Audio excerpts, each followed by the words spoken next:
Assalamualaikum warahmatullahi wabarakatuh. Insyaallah. Halo Tribuners, kembali lagi dalam segmen Ngobrol Ramadan Santai.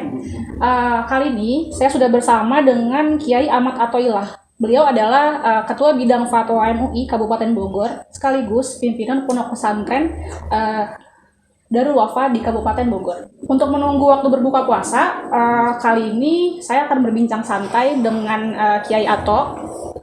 Kali ini saya akan membahas mengenai rumah tangga pasangan muda. Sebelumnya, saya mau nanya kabar Kiai Ato dulu ya. Assalamualaikum Kiai. Waalaikumsalam warahmatullahi wabarakatuh. Apa kabar nih? Alhamdulillah baik ya. Assalamualaikum Tribuners. Semoga selalu berpuasa dan melaksanakan seluruh amalan yang wajib dan sunnah pada bulan puasa ini. Sehingga pada endingnya nanti kita betul-betul Idul Fitr, kembali suci sehingga menjadi orang yang takwa. Minal makbulin. Amin ya Allah ya Rabbal alamin. Amin amin ya rabbal alamin. Kiai, karena hari ini temanya soal rumah tangga pasangan, saya ingin bertanya nih. Ada beberapa pertanyaan yang ingin saya tanyakan kepada Kiai.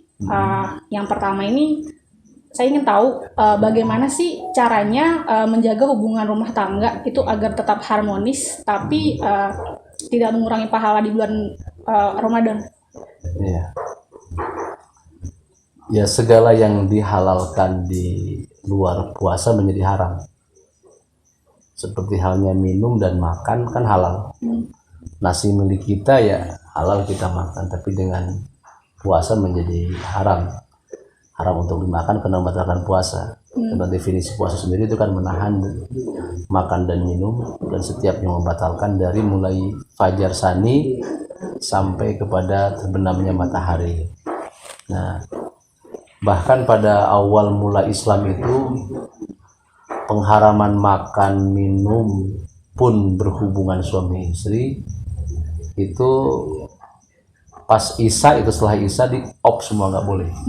Jadi kita hanya boleh makan, minum dan bergaul dengan istri setelah maghrib saja. Setelah Isya sampai saat itu nggak boleh. Awal Islam. Lalu dinasakh hukum ini oleh ayat uhilla lakum lailatas siyamir rafasu ila nisaikum. Dihalalkan bagi kalian pada malaman puasa ar-rafas, artinya bergaul dengan istri kita. Yang ini adalah hubungan intim.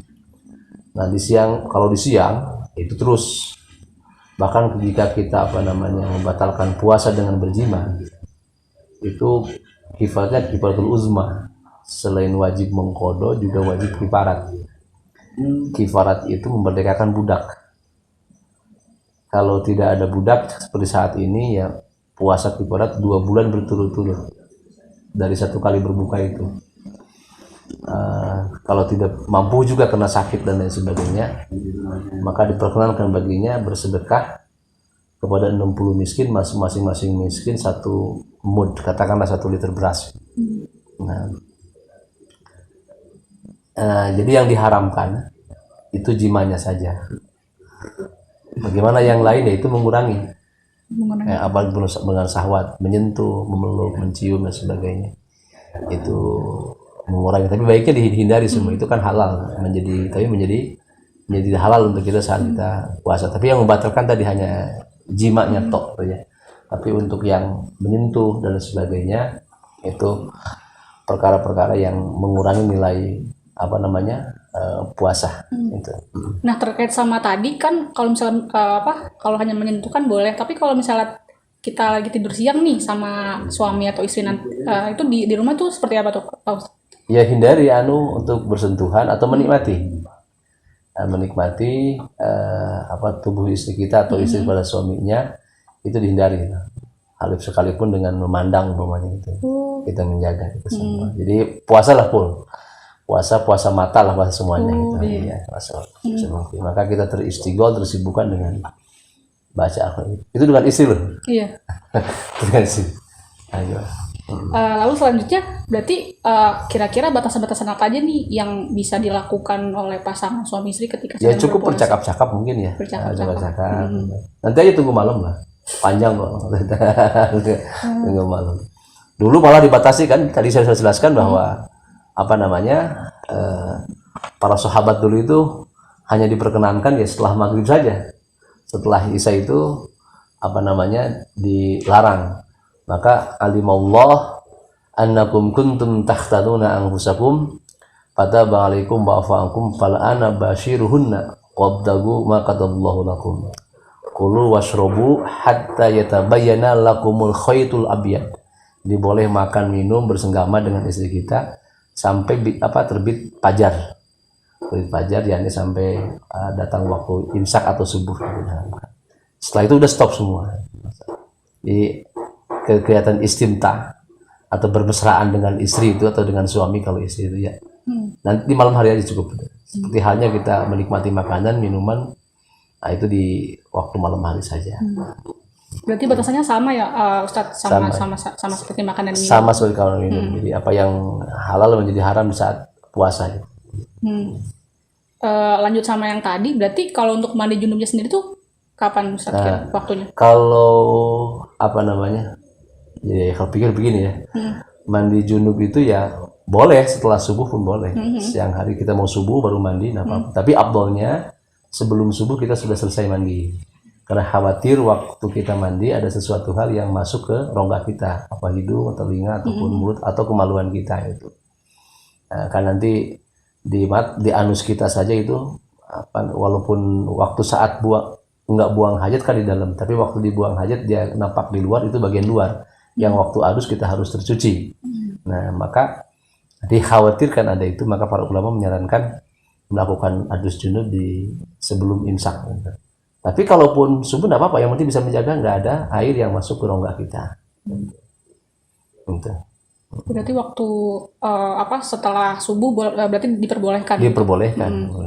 Soalnya kan khawatirnya kan ada tuh beberapa bahkan, orang yang sedang berlangsungnya senggama itu tiba-tiba imsak, selesai nggak batal, langsung kita harus menutup semua, game over, dan itu nggak batal.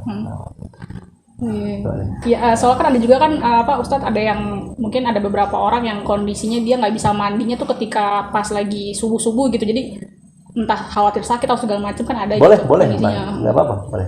Jadi mandi setelah subuh nggak boleh dan tidak mengganggu puasanya, itu intinya. Tidak mengganggu, seperti saya tadi kan tidur seharian nggak nggak batalkan puasanya, walaupun tadi akan mengurangi nilai puasanya. Kalau untuk bersolek sendiri tuh untuk perempuan itu di hadapan suami itu seperti apa Ustadz? Kan itu khawatirnya kan bisa menimbulkan ini ya kalau di mata suami gitu. Ya dijagalah, dijaga kira-kira yang merangsang suami kita dijaga saat saum. Dan di saum kan tadi makruh kita menggunakan pewangian. Ya biar mengusut aja lah. Nah, jadi bahkan kan ada istilah bahwa luhufu bisaim atyabu inallah minal misk, bahwa aroma mulut orang yang puasa itu lebih wangi daripada misik mulut Allah. Ya pengertiannya bukan seperti itu, artinya Allah menyukai aroma orang-orang yang berpuasa. Kalau boleh tetap bau aja gitu. Nah, dalam artian itu kan ya biarkan kusut, lusah, ya lecek seperti itu waktu sahur, tidak apa-apa, jangan bersolek. Nanti aja setelah buka baru bersolek yang ngajak suaminya. Oke. Berarti kalau untuk batasan istri nih ketika berpuasa itu di hadapan suami itu seperti apa? Kira-kira? Ya seluruh tubuh istri boleh dilihat sama suaminya, ya, kecuali yang walaupun boleh yang kemaluan itu. Ya kita harus tahu loh, suami kita ini orangnya gatelan gitu kira-kira. Ya kalau gitu jangan ditantang dia dengan pakaian-pakaian yang terbuka lah. Jadi kita harus membantu suami juga bisa menjaga puasanya secara sempurna. Nah, itu aja mungkin nggak ada batasannya. Kalau dengan suami kita, tapi ya hindari perkara yang kira-kira memancing dirahi suami kita. Kalau untuk bersentuhan sendiri Ustaz seperti apa tuh? Bersentuhan boleh asal tidak ada syahwat. Tapi yang nggak boleh itu syahwatnya itu. Iya kan. Tapi tidak membatalkan sekali lagi. Tidak membatalkan. Tidak membatalkan kecuali sampai keluar mani istri suaminya hal itu batal. Jadi tidak membatalkan. Namun kalau dengan syahwat itu mengurangi nilai puasa itu sendiri. Untuk mimpi berhubungan suami istri itu seperti apa Ustaz? Nah, ketika sedang berpuasa. Mimpi suami istri atau mungkin dengan artis sekalipun dimimpikan itu banyak. Kan di luar kemampuan kita mimpi, lalu kita keluar sperma istimna, tidak batal misalnya. Berarti diteruskan saja. Diteruskan saja puasanya. Ya kecuali ada gerakan kita yang lain kan. Upaya tangan kita itu lain, itu batal. Tapi kalau sekedar mimpi, pure mimpi, sampai apa basah gitu, itu nggak batal puasanya, teruskan. Hanya wajib mandi aja. Itu apa mandi wajibnya harus saat itu juga atau? Kan dia mau sholat kali. Oh iya betul sekali. Mau sholat baca Quran. Kalau misalnya kondisinya gini Ustadz, apa kan kita kan sekarang lagi pandemi nih, jadi pasangan muda tuh biasanya pada kerjanya tuh di rumah WFH. Nah kalau misalnya kondisinya itu si istri itu sedang tidur di rumah, tidur siang di rumah, dan di rumah itu tuh kondisinya tuh kasurnya cuma satu, dan suami itu juga ingin istirahat. Nah itu baiknya tuh seperti apa ya? Maksudnya kan khawatirnya kalau misalnya tidur di kasur yang sama dengan istri kan takutnya menimbulkan syahwat atau segala macam gitu. Jadi baik itu seperti apa gitu? Kondisional. Kalau kita termasuk orang yang gagah menguasai syahwat kita, nafsu kita, monggo. Tapi kalau kita orang yang lemah, hindari, jangan. Jadi gitu ya. Jadi kondisional, tergantung kondisi orangnya.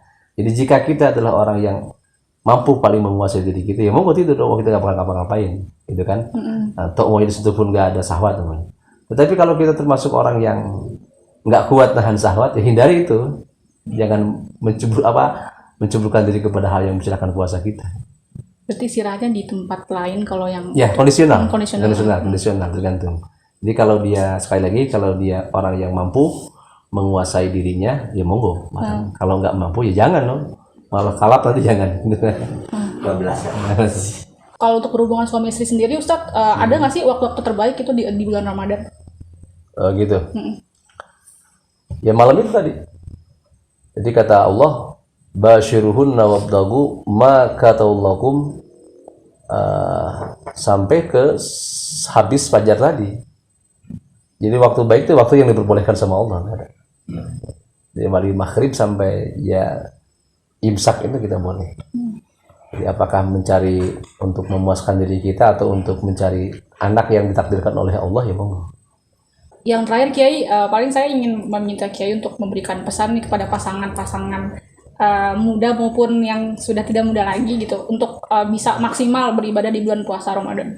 Ya, tentu ya pesan saya untuk pasangan suami istri yang masih produktif ya hindari perkara-perkara yang membuat kita terpancing syahwat dengan cara banyak membaca Al-Quran, kegiatan-kegiatan positif, melahah kita, menulis dan sebagainya.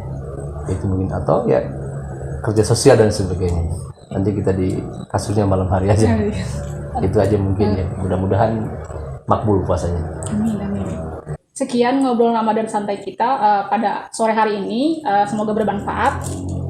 Terima kasih untuk Kiai Ahmad Athoillah atas waktunya. Beliau adalah Ketua Bidang Fatwa MUI Kabupaten Bogor selaku pimpinan Pondok Pesantren Darul Wafah. Semoga bermanfaat. Wassalamualaikum warahmatullahi wabarakatuh. Terima kasih sudah nonton. Jangan lupa like, subscribe, dan share ya.